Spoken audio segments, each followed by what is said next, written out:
On duty general जो field marshal है इस वक्त, जो पाकिस्तान का सबसे बड़ा और कामयाब तरीन जनरल कह सकते हैं, जिसने इंडिया को भी शिकस्त दी और इंडिया को शिकस्त ऐसी दी कि पूरी दुनिया में पाकिस्तान का डंका बचा। और उनके बारे में आप जो है ना सोशल मीडिया पे या एक्स पे ट्वीट करते हैं ज़हनी मरीज़ की, तो एक रिएक्शन तो आना है ना कि आप एक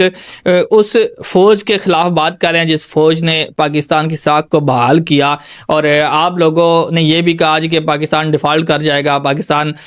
ख़त्म हो जाएगा, हम नहीं तो पाकिस्तान नहीं। लेकिन अब पाकिस्तान एक दफ़ा फिर अपनी पोजीशन पे आना शुरू हो गया है, एक दफ़ा फिर दुनिया में पाकिस्तान की इज़्ज़त उसी तरह होना शुरू हो गई है जैसे पहले की जाती थी। तो इमरान खान की तरफ से जो ट्वीट किया गया उस पर एक्शन आया और फैसल वाडा जो हैं उन्होंने आज भी कहा कि सख्त किस्म का एक्शन हो सकता है जी। सोहेल अफरीदी जो है मुलाकात के लिए आएंगे और मुलाकात जो है वो नहीं हो सकेगी, इस पे भी उन्होंने कहा है। और उन्होंने ये कहा है कि उनको पहली जो